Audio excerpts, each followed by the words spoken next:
There are few directors today that can meld thought-provoking philosophy with big-budget spectacle. But Nolan, well, he makes it look as easy as spinning a top. Now, instead of focusing on one particular Nolan film, we're gonna take a step back and look at his entire filmography, because throughout all 10 of Nolan's movies, certain themes keep coming back. In fact, there's so much to discuss, we've pulled the ultimate Hollywood move. Today's Christopher Nolan video will be the first of 3 on the director. Now don't worry, we're not pulling a Hobbit and extending a children's book into a 7-hour trilogy.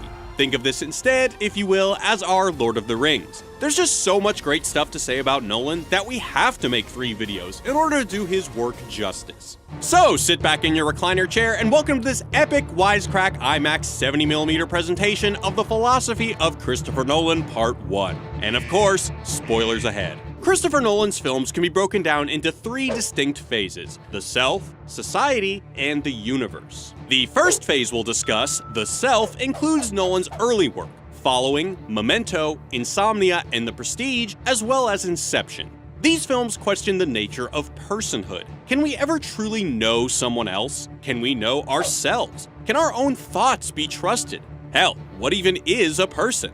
To better understand how these questions develop in Nolan's work, we're first going to have to learn a little something about what French philosopher Paul Ricoeur calls the hermeneutics of suspicion, or as the cool kids say, HOS. Hermeneutics studies how people interpret text. Think of how a biblical verse can be interpreted any number of ways. Christ's crucifixion could be thought of as an allegorical, moral, or even literal story. Hermeneutics looks at all these different interpretations, focusing on the methodologies people use to justify their interpretations. And it's not just biblical text. Legal, literary, philosophical, pretty much any text you can think of falls within hermeneutics. Heck, I mean, Wisecrack is basically just one giant site dedicated to hermeneutics. All we do is interpret text: film, television, literature, video games, you name it. But Ricoeur questions these so-called interpretations, identifying a group of outside-the-box philosophers committed to drawing out less visible and flattering truths. Ricoeur called this group the School of Suspicion, which sort of sounds like an erotic French thriller starring Charlotte Rampling and Ludovine Sagnier, but unfortunately it's just 3 dudes with facial hair: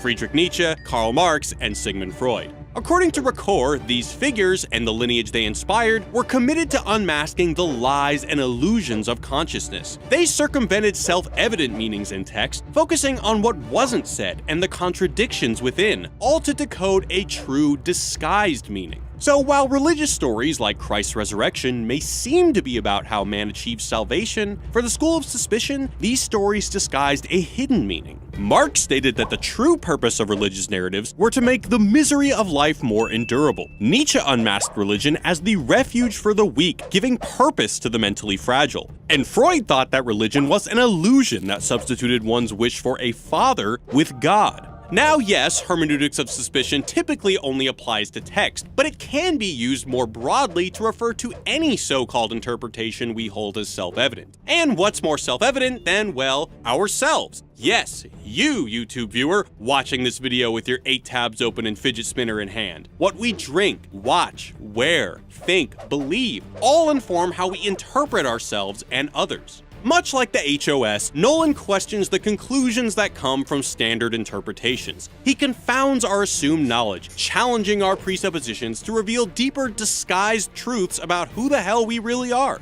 Nolan's films are always about that suspicious relation between our subjective reality and the idea of an objective reality. Now, this might sound like idealism to the philosophically inclined among you, but we're not arguing that Nolan dismisses any external reality, but rather he embraces a critical disposition toward the accepted notions of the self. Take Christopher Nolan's debut, Following. The black and white indie follows Billy, a struggling writer who obsessively watches people from afar to get inspiration for his novel. One day, he follows a well-dressed thief named Cobb, no, not that one, after he robbed a house. Cobb quickly notices Billy watching, but instead of running away or attacking the stalker, he invites Billy to join in on his robberies. Are you interested now? See, Cobb is far less interested in stealing precious items than in figuring out the lives of people through their possessions. Breaking in, entering someone's life, finding out who they really are. Both Cobb and Billy interpret and construct their own images of people. Billy by following strangers around, and Cobb by breaking into people's homes and rifling through their belongings. But Nolan immediately questions if these conclusions hold any merit, suggesting you can't rely on appearances and possessions to define a person. As Cobb himself says when burglarizing a house, Take it away. Show them what they had. for Cobb, violating a person's property forces his victims to reevaluate themselves. When the possessions people hold dear are taken away or altered, it, in effect, causes them to question their identity. Nolan also questions people's reliance on appearances. Cobb urges Billy to cut his hair and don his same suits, which Billy immediately does because he wants to be just like his mentor. But this is all a setup. The blonde woman is working with Cobb to frame Billy, the earlier break-in and makeover just a long con on the poor writer. Billy's own presuppositions of Cobb are revealed to be false, a far more dastardly intent lurking beneath his friendly smile and mentorship. You don't look like a burglar. Sounds like a compliment. Nolan's suspicion towards using possessions and appearance to define others carries over to his next feature, Memento. The film's protagonist Leonard suffers from anterograde amnesia and relies on a series of possessions, photographs, notes, and tattoos to remind himself of who the people around him are and whether they can be trusted. Leonard puts complete faith in these items, depending on them exclusively to guide his actions. He trusts Natalie because his notes tell him to. She will help you out of pity. He kills Teddy because, again, his notes tell him to. He is the one. Kill him. He believes the car parked outside is his because he has a photograph that tells him so. My car. This is your car. Oh, you're in a playful mood. But of course, these mementos aren't nearly as reliable as Leonard believes. You don't even know my name. Teddy.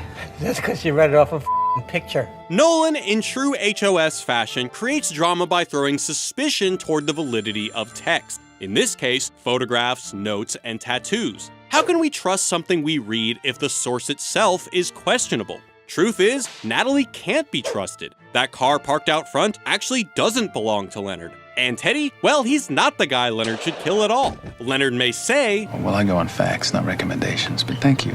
but if the truths these facts are based on are incorrect, then what use are they? Nolan constantly draws a distinction between Leonard's subjective reality and the idea of objective truth. Well, what we were trying to do is essentially present an idea of the tension between our subjective view of the world, the subjective way in which we have to experience life, and then our faith in an objective reality beyond that.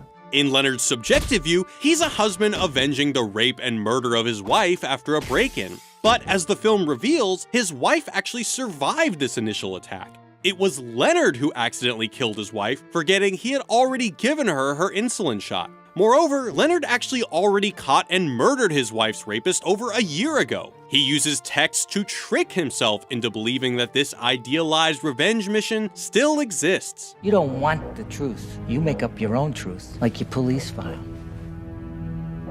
It was complete when I gave it to you. Who took out the 12 pages? You, probably. No, it wasn't me. See, it was you. Why would I do that? To create a puzzle you could never solve? Leonard conditions himself to believe in the lies he's created to the point where even his own long-term memories are fabricated. He substitutes the story of Sammy Jenkins for his own so he doesn't have to live with the guilt of accidentally murdering his wife. Nolan here extends the hermeneutics of suspicion from simple text, Leonard's unreliable notes, to Leonard himself, his own false memories. Do I lie to myself to be happy? In your case, Teddy, yes, I will. This suspicion continues into Nolan's third feature, Insomnia, where in Memento, Leonard is an unreliable narrator who's unable to discern reality from his own fiction. Insomnia's chief protagonist, Detective Will Dormer, seems to be the opposite. He's reliable, intelligent, and perceptive. But if Memento focused on a broken man attempting to rebuild his sense of self, Insomnia takes the counter approach, showing how even the most rock-solid guy, like, say, an Al Pacino, can crumble into self-doubt with just a little push. See, madness, as you know, is like gravity. All it takes is a little push. Hold up, Ledger, we'll get to you in part 2. Anyway, after Will mistakenly shoots his partner in the fog, the guilt of the event triggers intense psychological confusion and, well, insomnia. He hallucinates his dead partner, Rooms seem to distort around Will, and everyday noises become blisteringly irritating. Later, Will hallucinates that he actually did see his partner in the fog, and that he deliberately shot him. Unlike Memento, Insomnia provides no clear explanation about what is true. Did Will deliberately shoot his partner, or was it just an accident? The answer? Who knows? Nolan yet again extends the hermeneutics of suspicion, now questioning reality itself. He implies it's much more complicated than just accepting either pure objectivity or subjective idealism. Perhaps we can't ever be sure of the world around us. By the end of Insomnia, Will doesn't even know if he deliberately shot his partner or not. Did you mean to shoot Hap? I don't know anymore.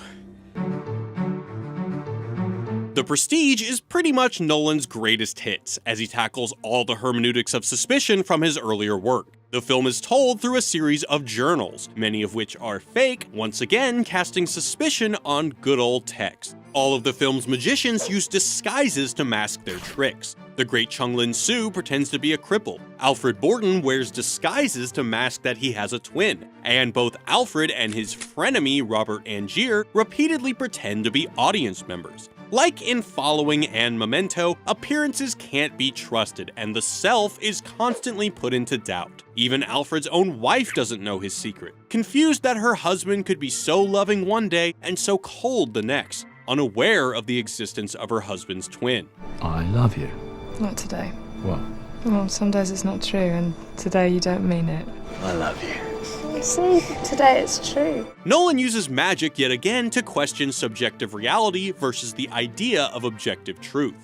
From the audience's subjective point of view, the bird really does disappear and then reappear. But in reality, there were actually two twin birds, one dead beneath the table, the other reappearing in the magician's hand. You're not really looking. You don't really want to know. You want to be fooled. Just as Memento's Leonard prefers to live in the illusion of his manipulated subjective reality, the audience too prefers illusion over truth. They don't want to know how Robert literally duplicates himself each night, murdering his double in a water tank beneath the stage. They'd much rather live under the lie that Robert disappears and then suddenly reappears on the opposite end of the theater. Well, if people actually believe the things I did on stage, they wouldn't clap, they'd scream. As a filmmaker, Nolan views himself like these magicians. He plays with illusion and misdirection to keep the audience guessing. We know that we're watching a movie, a projection on a screen, an illusion. But we don't really want to know this truth, so we revel in the imaginary world that Nolan has crafted. This is what Nolan ultimately wants, to affect the audience through trickery. For him, the truth deep down is that we prefer the imaginary over reality. The audience knows the truth. The world is simple, miserable, solid all the way through. But if you could fool them, even for a second, then you can make them wonder. And then you got to see something very special. Nolan's suspicion towards reality climaxes in Inception, a film where every single thing is put into doubt. That guy who looks like Tom Berenger? Well, that's actually Tom Hardy. Can't trust your eyes. That thought you just had? It's actually been implanted by Leonardo DiCaprio. Can't trust yourself. Your children waiting to play outside? Actually, it's all a dream. Maybe. Can't trust anything. Inception's protagonist, dream thief Cobb, no not that one, can barely discern his reality from a dream, to the point where it doesn't even matter. In Cobb's supposed reality, he's on the run chased by goons with guns through Byzantine pathways. In Cobb's supposed dream, he's, well, still on the run chased by goons with guns through Byzantine pathways. Chased around the globe by anonymous corporations and police forces, the weather projections persecute the dreamer. Admit it, you don't believe in one reality anymore. Nolan deliberately draws this parallel to showcase how muddled the two are. Put simply, there is no difference between dream and reality because subjectively, Cobb can't tell the difference. Such is the fate for Cobb's wife, Maul. She believes that her reality is still a dream, and to wake up, she must kill herself. She was possessed by an idea. This one very simple idea that changed everything. That our world wasn't real.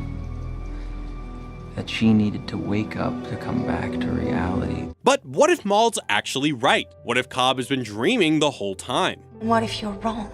What if I'm what's real? No definitive answer is ever given, which is exactly Nolan's point. In the end, only the question remains. That last indelible image of that goddamn spinning top, spinning but just slightly wavering, provides no definitive answer as to if Cobb is dreaming or awake, only further proving that, in the end, there is no truth, no reality, only the suspicion thereof. Well, at least until we get to part 3. Through each of Nolan's early films, he casts doubt on appearances, on possessions, on others, on ourselves, on our thoughts, and finally, on reality. But if you can't trust anybody else, and you can't trust yourself, and holy you can't even trust the reality surrounding you, then how the hell does society function? How can people come together and form a stable working unit, given the foundational bedrock is so wonky? This is the question Nolan explores through his Dark Knight trilogy, which we'll explore in the next part of our own Wisecrack Nolan trilogy. Thanks for watching, guys. Peace. Nolan is a master at making you question your sanity, but there's no reason your legal needs should make you feel that way. Legalzoom is the smart way to handle all your legal essentials, and they're giving Wisecrack fans 15% off their purchase. Whether you're setting up a new business or planning family matters, they'll help you breeze through the process like it's nothing. Legalzoom eliminates the guesswork of trying to track down an attorney you trust, calculating how much your legal work will cost, and having to drag yourself to a lawyer's office. Legalzoom works with a network of independent attorneys to help you with all sorts of projects: the formation of your company, wills and trusts, trademarks and patents, contracts, and more. When we decided to do Wisecrack full-time, the most important step was making sure our business was set up right. Separating personal stuff from the company and navigating all the intricacies of state and local laws can be a huge pain, but LegalZoom offers the services and resources to make sure you get it done right. Head over to LegalZoom.com/wisecrack at the link in the description below, and bring all your questions about starting a business, planning a family, or copyright and trademark stuff. You'll get 15% off your purchase just for being a fan of what we do. Thanks to LegalZoom for sponsoring this video. That's all for now, Wisecrack. Don't forget to subscribe to